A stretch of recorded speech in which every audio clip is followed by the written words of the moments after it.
Since the study of the biology of aquarium fish began, interest has focused increasingly on reproduction. In reproductive biology, we encounter a diversity of forms and processes. A few species even belong to the group of so-called pseudo-mammals. Their method of caring for their offspring leads us to conjecture that they've reached a special stage of development. They allow us to make remarkable observations regarding the care and feeding of the swimming larvae. The discus fish of the genus Symphysodon, native to South America, is widespread as an aquarium fish. In many ways, the breeding of this fish is especially interesting. Therefore, it's studied often. As the first discus fish were introduced in the 1920s, it was still believed this fish was uncomplicated in its reproductive biology. Similar to the anglefish, it soon could be bred without difficulty. However, only in the beginning of the 1930s was it first bred successfully in the United States. It became evident the discus was a special fish, possibly shrouded in many mysteries. Complicated and lengthy import routes allowed only few of these fish to be imported. But true discus fever, which is still in progress to this day, first broke out approximately 20 years later. In the 50s, imports became more frequent. Breeding the fish successfully in captivity allowed for more and more insight into the interesting reproductive biology of the discus fish. Meanwhile, many aquarists in Europe made a name for themselves with their study of the care and breeding of these fish. One of the 50s pioneers was Dr. Eduard Schmidt-Focke, who was not only able to report successful breeds, but also made discus history, particularly in the 1960s, with breeds still being cared for and bred today. Many of the secrets of keeping and breeding the discus were revealed during that time. But even today, there are still many mysteries about these fish. The discus is still one of the special fish in the field of aquaristics in respect to its care and reproduction. But why? Specimens caught in the wild and those bred in captivity have to be differentiated. Experienced discus keepers distinguish between them by the growth and the form of their tail fins, for example. Fish bred in captivity display a straightly grown tail fin with clean contours, while the fin rays of the fish caught in the wild are not so exactly and straightly grown. The care of both types is comparatively unproblematic when certain rules are observed. It's important that the fish are kept in roomy aquariums with a minimum height of 40 centimeters and a capacity of at least 200 liters. The water values are generally of secondary importance when a few important rules are followed. The pH value, that is the hydrogen ion concentration, should, when at all possible, lie between 6.0 and 7.0. And the level of nitrogen, the nitrite and nitrate values, should be kept as low as possible. This means that a very good water quality is an essential requirement for optimal care of the fish. To meet this requirement, a filter as well as regular partial water changes are important. Large amounts of fresh water do not appear to be of such great importance. It's essential fish are kept in healthy, bacteriologically well-cleansed aquarium water with small amounts of fresh water frequently added. Temperature of the water should be kept at approximately 29 degrees Celsius and may briefly fluctuate 2 or 3 degrees.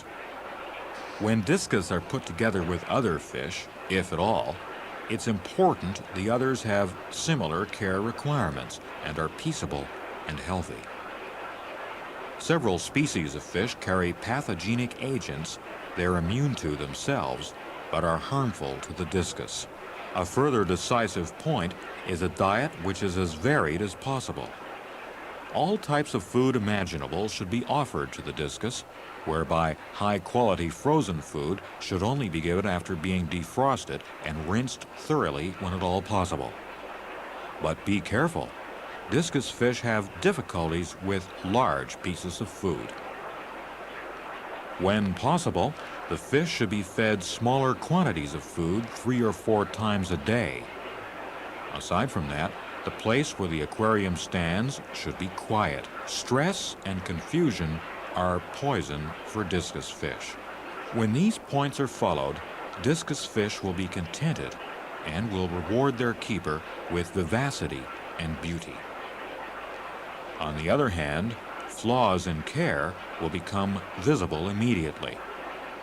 No other aquarium fish will show you so quickly and unmistakably that it's not getting the proper care.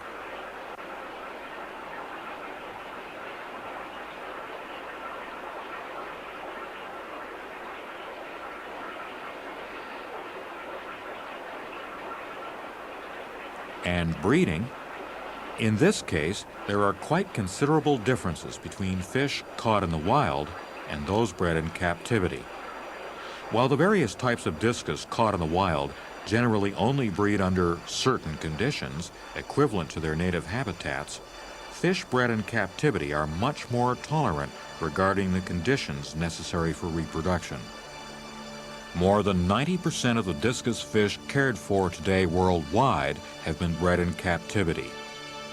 This shows how much progress has been made in the study of reproductive biology. In the 50s and 60s, above all, the USA and Germany held the lead in discus breeding. But today, the focus has clearly shifted. Breeders in Asia in particular have shown often they also have the right touch. Today, you can say that a majority of all discus fish are bred in Asia. Not surprisingly, considering the imagination of the Asian peoples, some have interesting and unusual color variations. And the quality of these fish is always improving. This is a reason discus fish from Asia are known and sought after worldwide.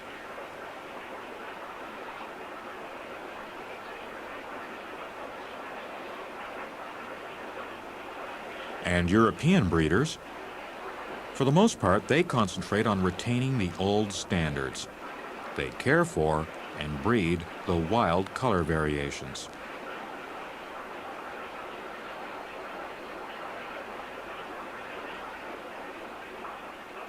Many new color varieties caught in the wild are studied by breeders and provide new data.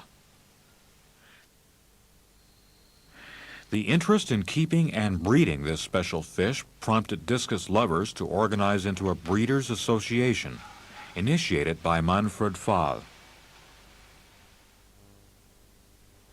The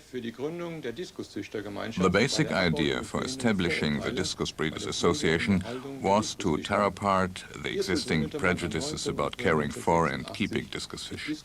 For this purpose, the Discus Breeders Association was established on April 19, 1986. At the first meeting, 18 breeders were present. In the meantime, the number of participants has grown to over 120. Not only German breeders participate, but also breeders from many neighboring European countries. This Breeders Association holds regular meetings every spring and fall to provide the chance to exchange ideas and experiences. At these meetings, the problems connected with keeping and breeding the discus fish are discussed. In order to expose the discus to a larger public, we also try to hold discus exhibitions at regular intervals. The connecting link of the Breeders Association is a newsletter with information about all facets of discus fish keeping. Pamphlets also give advice for optimal care and breeding.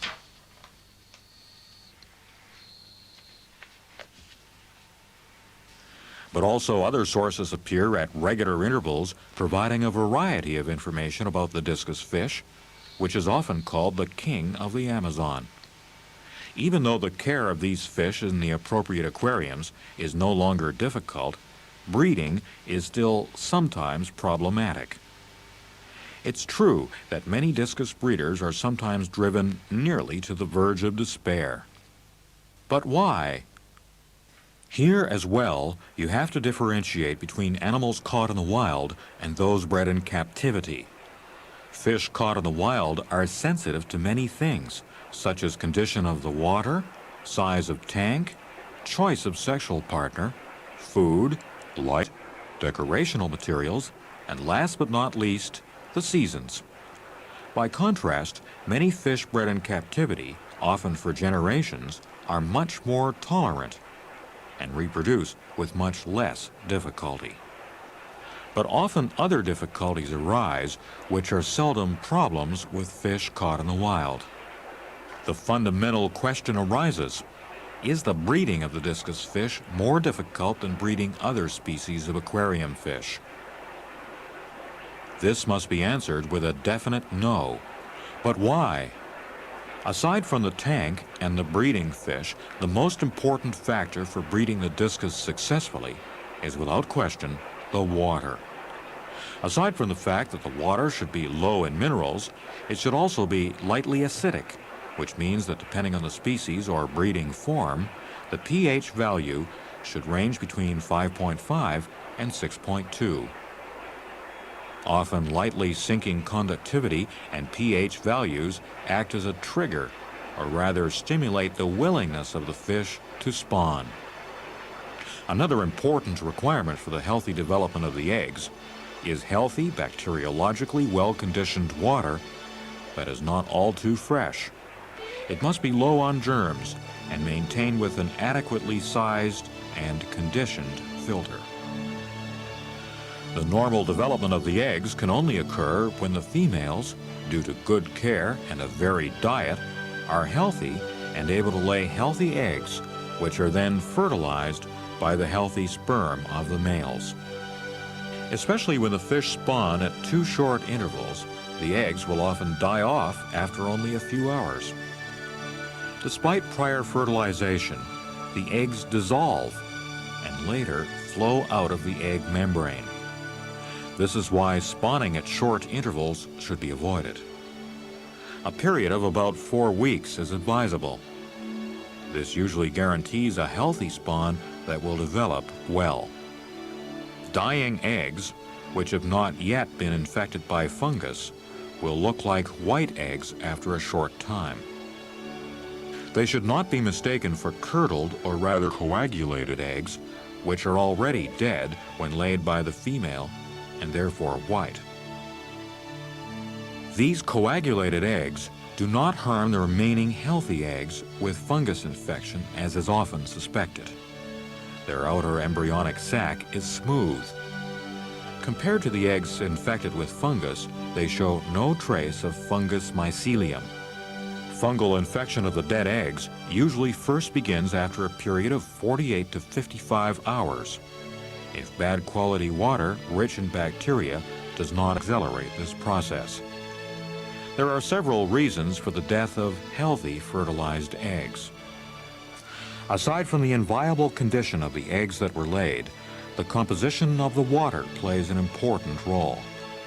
If the water in which the reproduction is to take place is too rich in minerals, too hard, or the pH value is too low or too high, the eggs will usually die. Between the egg membrane and the yolk sac, with its embryonic blastoderm and blastodisc, there is a thin, hollow cavity. Water seeps through the embryonic sac and fills this space after the egg has been laid. This way, the contents of the egg can detach itself from the embryonic sac and move freely. In this process, an equalization of a difference in density between the aquarium water and the contents of the embryonic sac occurs, also called osmosis. If the surrounding water is too rich in minerals, the egg will shrink because water is being withdrawn from it. On the other hand, when the aquarium water contains too few minerals, the eggs will swell up and burst. Strictly speaking, the size of the tank is only of secondary importance. However, it should not be too small according to the size of the fish. Light should be kept somewhat subdued rather than too bright.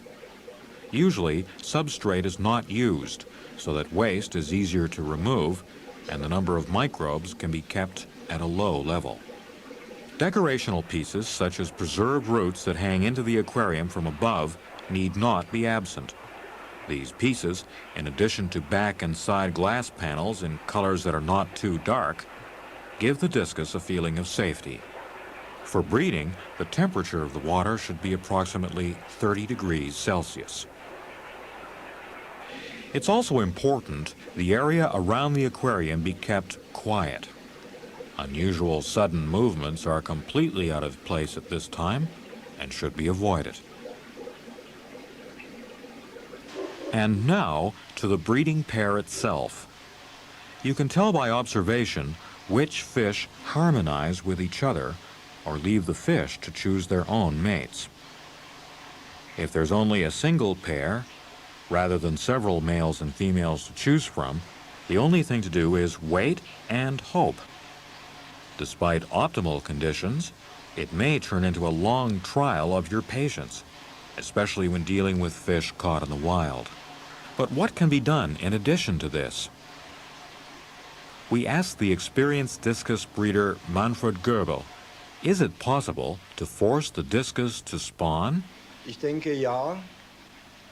Ich glaube, dass man das über zwei Wege. I think so, yes. I think that there are two different ways to do it. It happens again and again in nature in exactly the same way. First of all, by means of the food. A change in food, especially when the fish are fed live food, such as black mosquito larvae, or other live food, such as white worms. So by changing the food, and secondly, a change in the water. Also ein Wechsel im Futter und zum anderen eine Veränderung des Wassers. Genau wie es in der Natur auch passiert. Just as it happens in nature, through the rainy season and through the dry season. Water changes cause the fish to spawn. The changes in the water do not have to be drastic. This can be achieved in the aquarium quite well with a normal water change using a good quality water. Im Aquarium ganz gut durch einen normalen Wasserwechsel mit einem qualitativ guten Wasser erreichen. Man kann beim Diskus durchaus nachhelfen, indem man The discus can be assisted by installing a peat filtration. With these few changes, we have done all the things that will encourage the fish to spawn. was die Fische dazu bringt, zu laichen. Und das zeigt sich dann ganz schön in ihrem Verhalten. And that becomes very clearly visible in their behavior. They will begin to swim in each other's direction, begin to look for their mate. They will begin to signal that they are ready to spawn with shaking and quivering movements.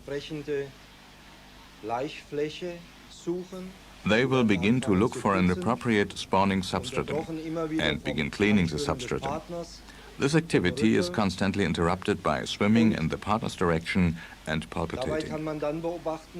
At this point, it can be observed that the caudal fins of the fish will become dark, and when the fish display the behavior natural to their species, they will also have light-colored or yellow throats during the entire period of spawning preparation. All this can be triggered by making changes in the food or by making changes in the water or, optimally, by making changes in both factors.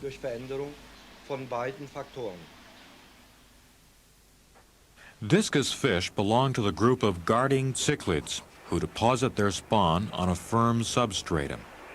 They prefer strongly slanted or vertical surfaces for this. Aside from sturdy leaves, a variety of shapes of objects are gladly and readily accepted as a spawning substratum. For example, clay pots turned upside down with predominantly slanted surfaces. Even baked bricks with only vertical surfaces are used and accepted. Sometimes the rough clay surface becomes covered with algae because there's too much light and is difficult to clean. Therefore, a plastic tube with a sufficient diameter and a fine surface structure can be placed in an upright position for use as a spawning substratum. Sometimes the discus will also spawn on the vertical side panels of the tank, but very rarely on the horizontal bottom pane.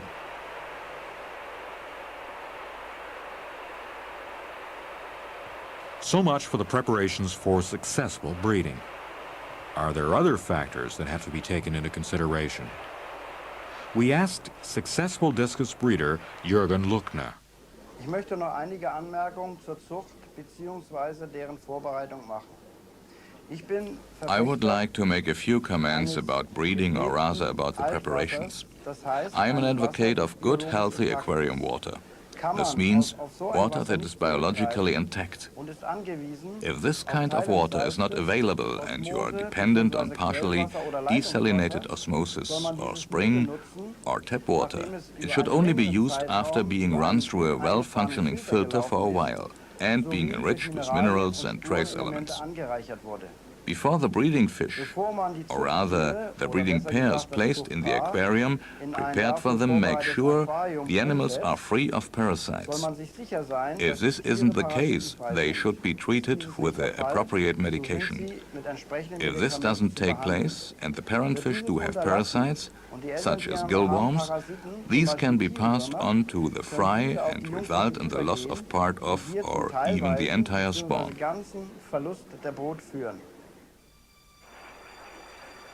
The laying of the eggs usually occurs at midday or in the late afternoon on a firm substratum the parent fish have previously cleaned with their mouths. Apparently, the parent fish determine when the embryos will hatch based on water temperature. The developmental period of up till the time of hatching is between 55 and 65 hours, depending on water temperature and water values.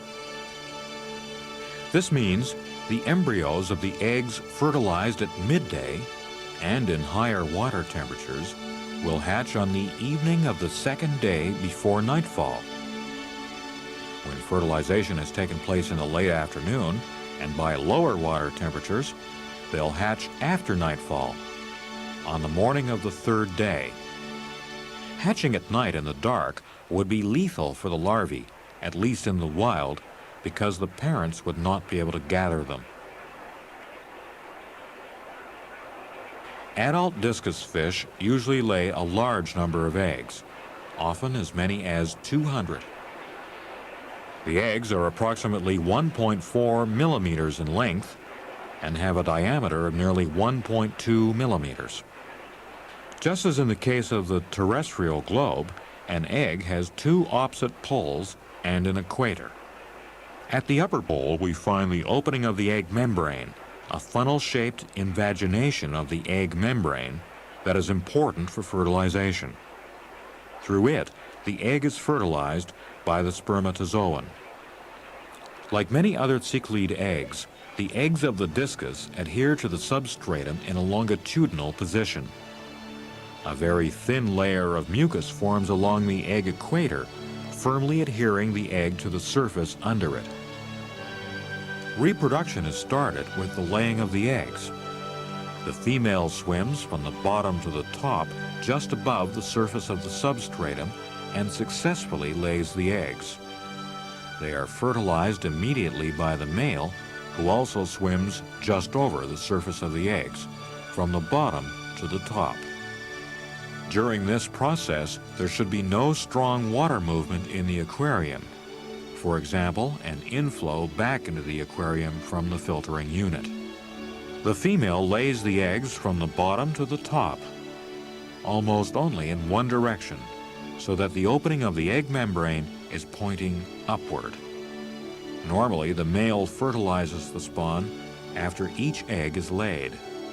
To fertilize the egg, the sperm must try to reach the funneled opening of the egg membrane located on the upper pole of the egg. Because the spermatozoon can usually only survive for about 30 seconds, they must reach the egg within this short time.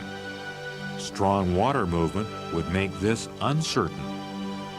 Reproduction first begins with the entrance of the spermatozoon into the egg cell. On average, spawning takes 70 minutes. Afterwards, the parent fish begin caring for the eggs. They stay near the nest, and usually taking turns, they direct a constant, weak flow of water toward the eggs with their pectoral fins. Firstly, this provides a good supply of oxygen-rich water, And secondly, it prevents dirt particles and microorganisms from collecting on the nest and harming it. The parent fish observe their nest very attentively. During this time, and in the days that follow, a faint night lighting above the nest is highly recommended for a better orientation for the parent fish. After successful fertilization, the embryonic blastoderm, which lies under the opening of the egg membrane, begins to develop, and cell division begins. In an advanced stage, this is called the cleavage of the ovum. In the polycellular stage, the blastodisc lifts itself up from the yolk and remains connected to it only on the edges. The resulting space underneath is called the cleavage cavity. Until this time, the blastodisc is still completely smooth. By looking at it, you can only guess where the head or the tail of the embryo will develop. The healthy yolk, marbled with fat particles, is clearly visible. The required oxygen is absorbed from the surrounding water by way of the embryonic sac. While the blastodermic layer develops inside, the development of the embryonic tissue, which slowly grows over the yolk from the front upper portion, is clearly visible through the embryonic sac.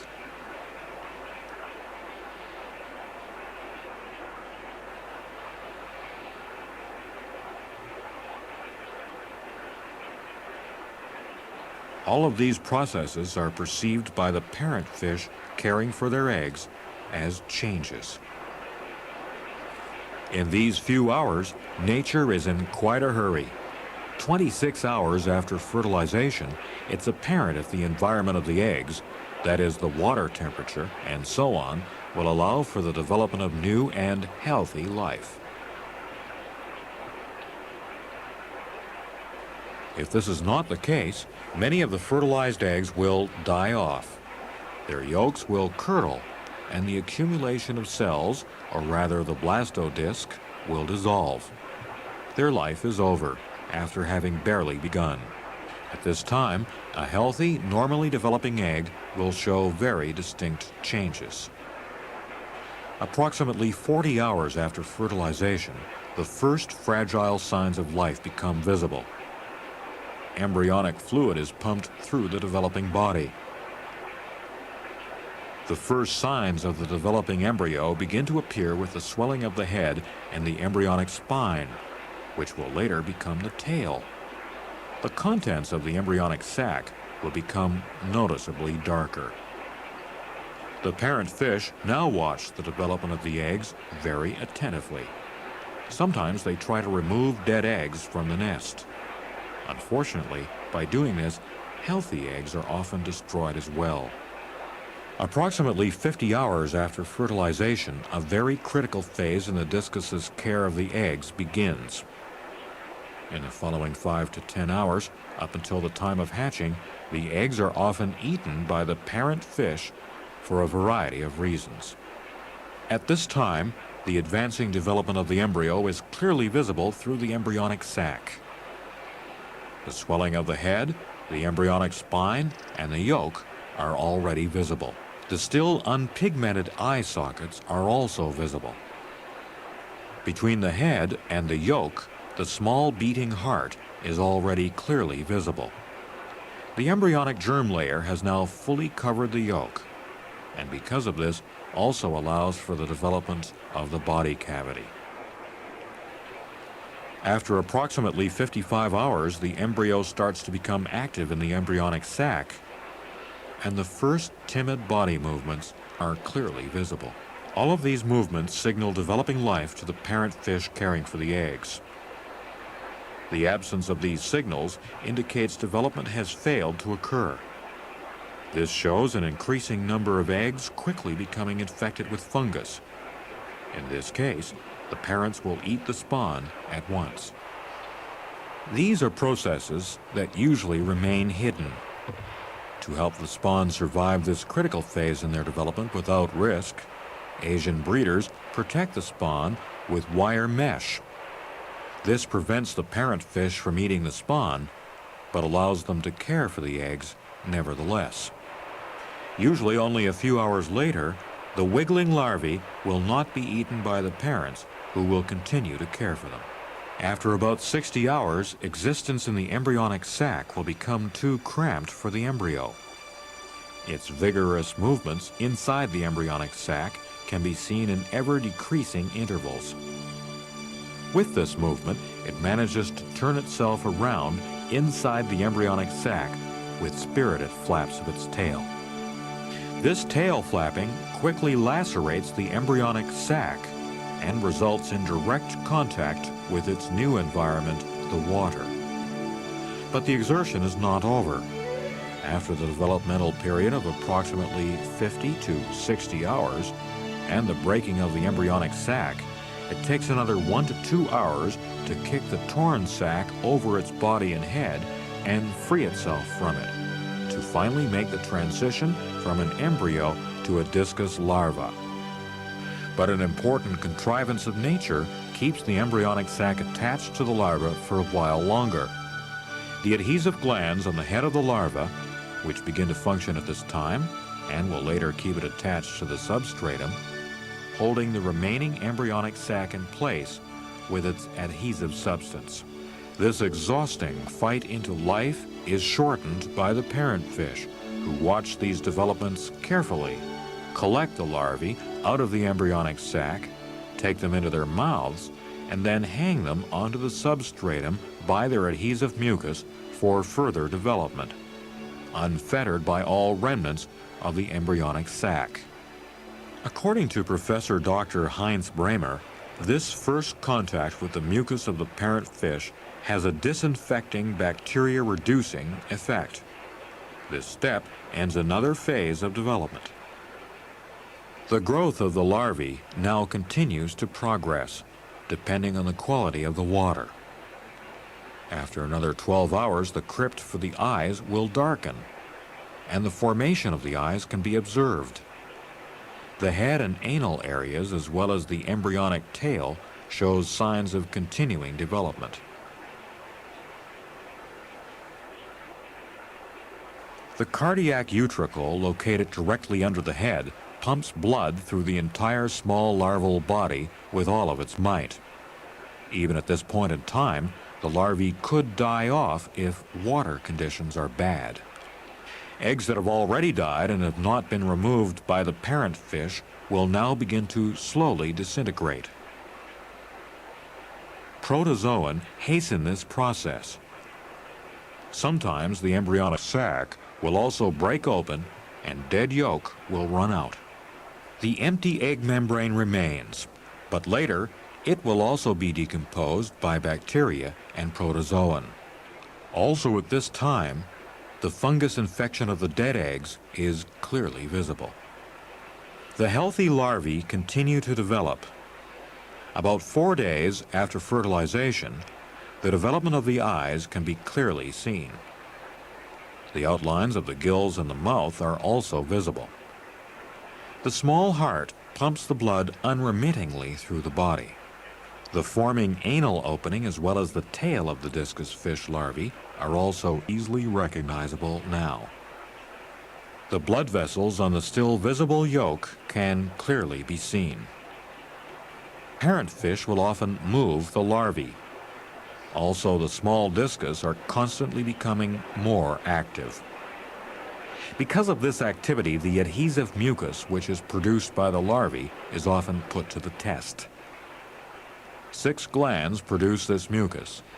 It's mainly secreted from the upper glands in the form of mycelium and holds the larvae in place on the substratum.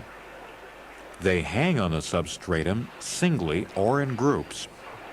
With intensive wiggling, they create the water movement necessary for their oxygen supply.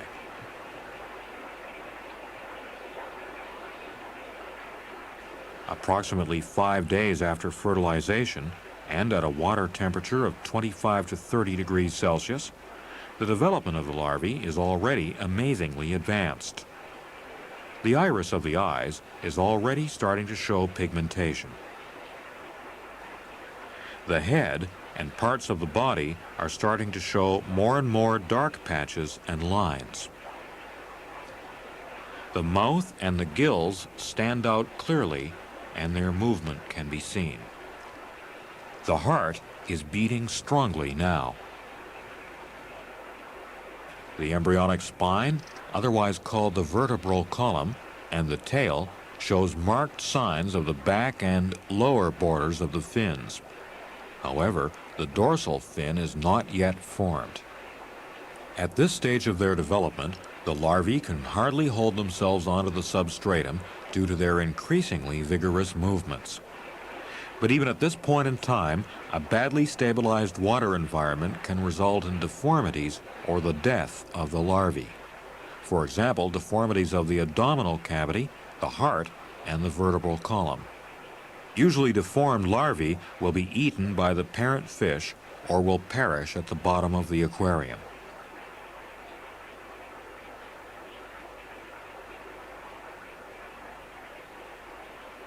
The development of the larvae is usually completed after about 6 days. The head and the eyes, the mouth and the gills are completely developed and fully functional. The yolk is used up. Now the larva is nearly 5 millimeters long. The front glands cease to function and atrophy in the next few days. With this step, the passive larval stage comes to an end and the spawn begins to swim. It can take a period of several hours until all of the offspring are able to swim.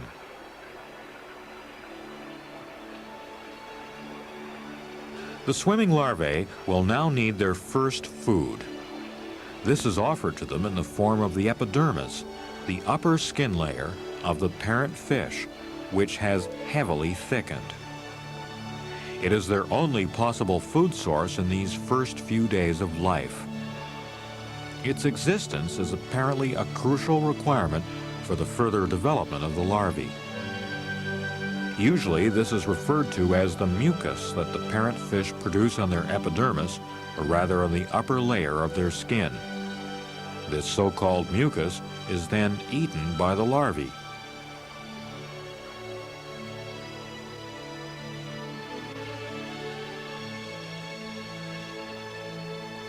But is it correct to refer to this substance as mucus?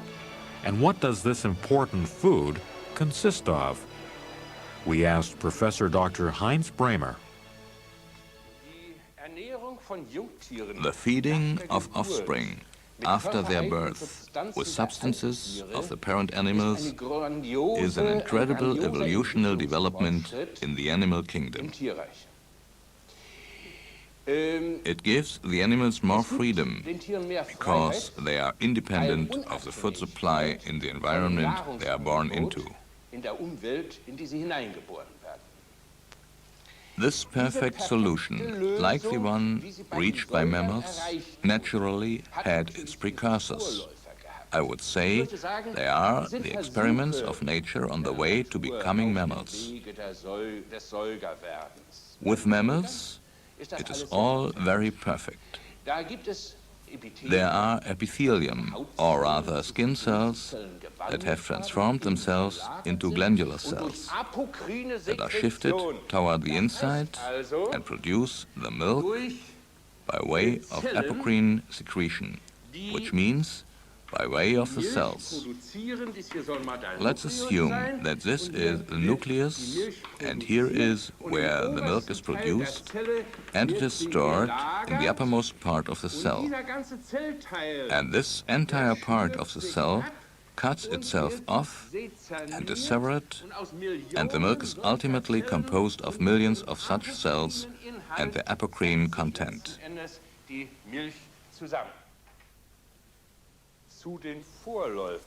One of the precursors to the actual mammal milk is the milk of the pigeon. In this case, the cement substance between the cells is merely dissolved, and that with which the young animals are fed in the first few days is a suspension of cells. So it is not a secretion like real milk, but rather the entire cell material in suspension.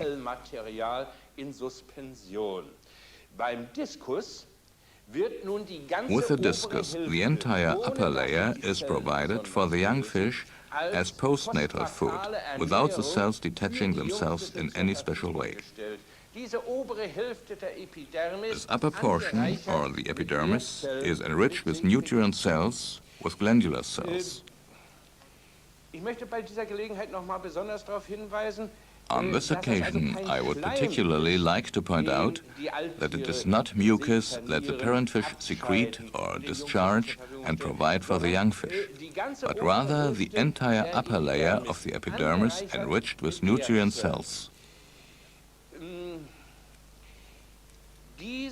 This upper layer of the epidermis that I have just described contains only carbohydrates, fat and protein in small concentrations and in a balanced mixture. It is optimally suited for the digestive system of the still unstable young fish. So, dass es dem Verdauungssystem der noch verdauungslabilen Jungtiere optimal entspricht. Hinzu kommt, dass in addition, the trophically functioning epidermis, the epidermis able to provide nourishment, contains immunologically effective components. This means that it strengthens the immune system of the young fish.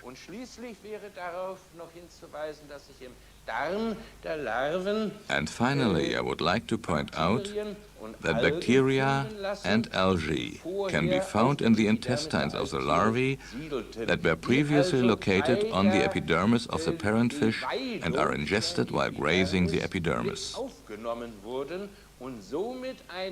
Therefore, the basis for exogenous feeding for the larvae is provided. This immediately follows the phase of being fed via the parentfish.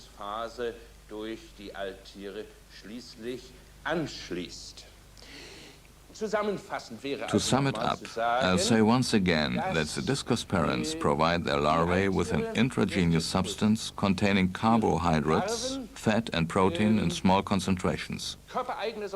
And secondly, this substance supports the immune system of the young fish. And thirdly, through the grazing of epibiontic bacteria and algae, the basis for exogenous feeding is established. Die Abweidung epibiontischer Bakterien und Algen der Einstieg in die exogene Nahrung unterstützt wird.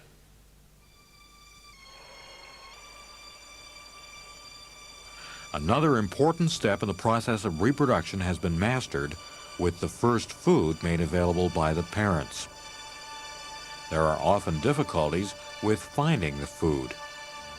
This means the larvae do not swim to the parent fish and starve in some corner of the aquarium.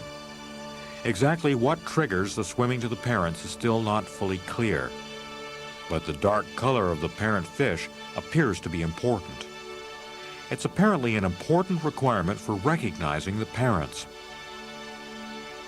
Often the larvae will mistakenly swim to dark-colored aquarium utensils, such as filter cartridges or the black glued edges of the aquarium. But once the first contact is made with the parent fish, for example, when the stray larvae are collected in the parent's mouth, the little ones usually remain at the side of the parents.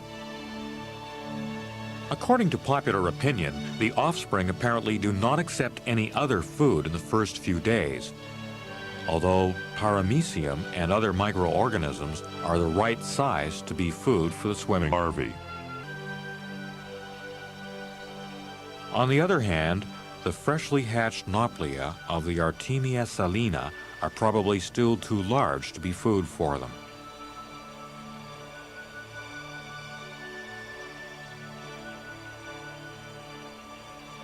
Sometimes in well-run-in aquariums with natural light, as early as the second day, the swimming larvae can be observed grazing on the algae-covered spawning substratum. It appears that microorganisms are the actual food. Starting a supplementary feeding with small freshly hatched nauplia obviously has a very positive effect on their growth. But even when they're exclusively fed by way of the parent fish, the growth of the larvae can be observed.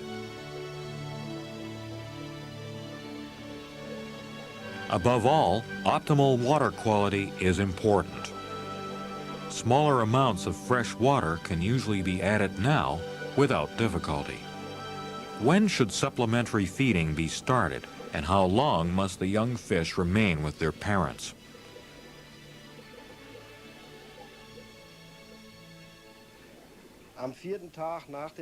On the fourth day after the larvae swim free, we feed them freshly hatched nauplia of Artemia salina as a first supplement to the secretion available from the parent fish. Unlike some of the other discus breeders, I don't think the young fish should be separated from their parents prematurely, so that possible parasites are not contracted by the young ones.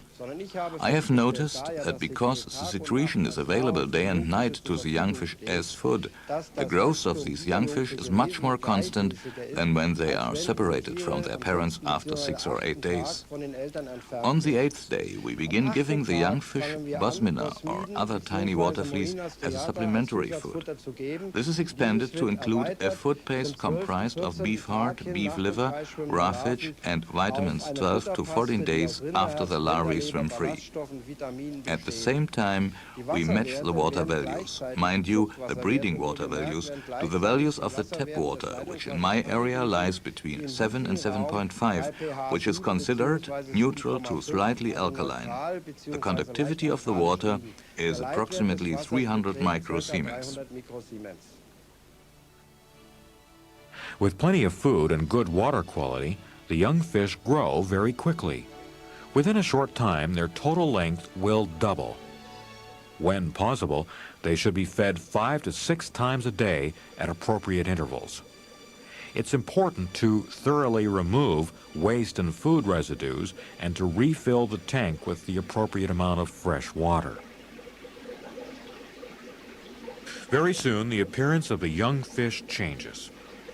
The form of their bodies changes. Often as early as the 12th day, they look like typical, high-bodied mini discus fish. In this period, they begin to gather their food from the bottom of the tank as well. With this step, they gain a certain degree of independence. Even though the young fish will still swim to the parents when they're hungry or for protection, this bond becomes less strong every day. When the young fish are 15 to 18 days old, they can be separated from the parents. By this time, caring for them is no longer a problem. In the meantime, they've nearly developed into omnivores. It's only important the food pieces are not too large, because discus fish have small mouths and are sometimes somewhat clumsy when it comes to eating. At this time, they should still be fed at least 5 to 6 times a day. It's also important that they receive a varied diet. Live food should be cut into appropriately small pieces when necessary. Frozen food should only be fed after being defrosted and thoroughly rinsed. Food residues and feces should be removed from the tank before each feeding.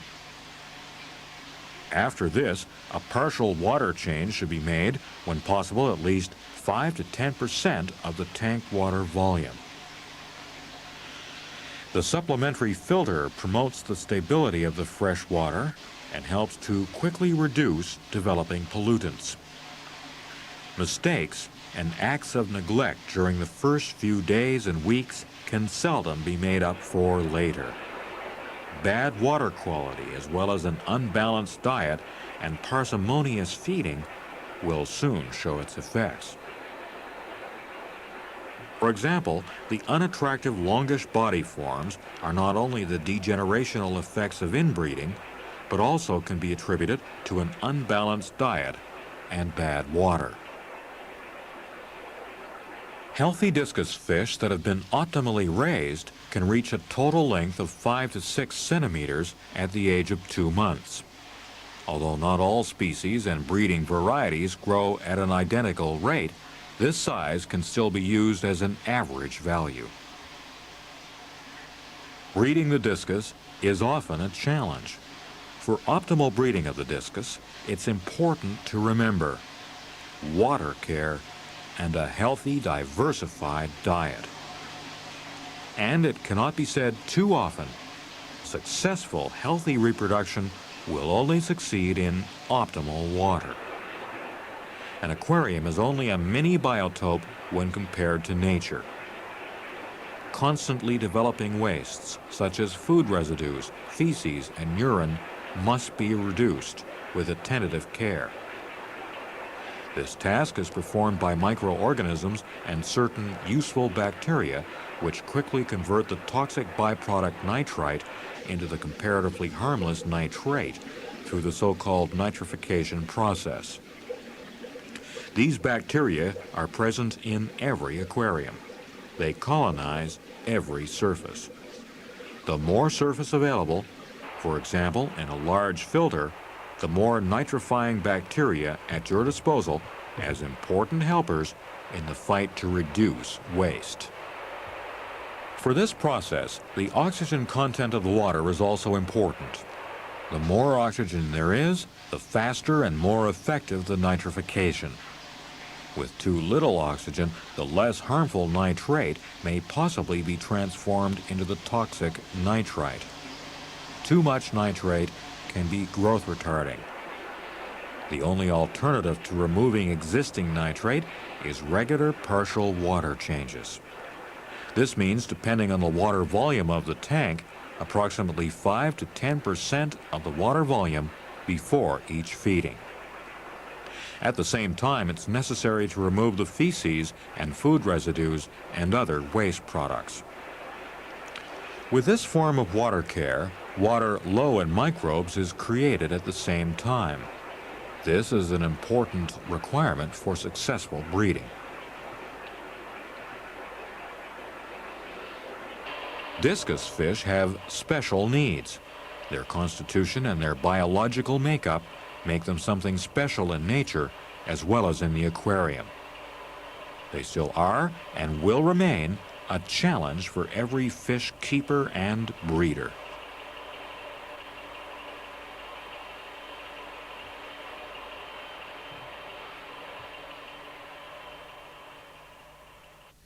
Die Epidermis, das heißt die Oberhaut der Knochenfische, verfügt über The epidermis, that is the upper skin of the teleostein, is equipped with an entire collection of defense mechanisms of a structural and biochemical nature against a diversity of environmental noxa, such as parasites, saprobiotic bacteria. This means decay-level bacteria and toxic water contents. Before the functional change to the care for the offspring can take place in the epidermis, its protecting function must be discarded, and the habitat must allow for this step. Due to their nature, blackwater regions are areas low in bacteria because of the large amounts of humic acid. 101 to 103 bacteria is generally the amount that is present there. I have found aquariums with a germ count of 108 per milliliter. So problem number one with discus breeding is water with a small quantity of germs. Problem number two is the reduction of psychosomatical strain. This means avoiding stress situations. Stress reduces the efficiency of the postnatal food. It is common knowledge that cows give much less milk when they are under stress. Milchkühe geben weniger Milch, wenn sie gestresst werden. Keeping the fish in an environment free of fear and shock and attentiveness to their well-being are further important requirements for successful discus breeding. This shouldn't be underestimated. It's reflected in the color and behavior of the fish. Discus eat in the bottom regions of a body of water. When doing this, they take in sediment particles and creatures that develop in the bottom regions, like insect larvae and so on. As a result of this behavior, their digestive tract is constantly being recolonized with bacteria. These sedimentary bacteria make functioning digestion possible, and therefore successful discus breeding is a balancing act between the needs of the epidermis and the demands of the digestive tract. The success of breeding essentially depends on how one manages this compromise. Davon hängt der Erfolg der Zucht, zumindest im Wesentlichen ab.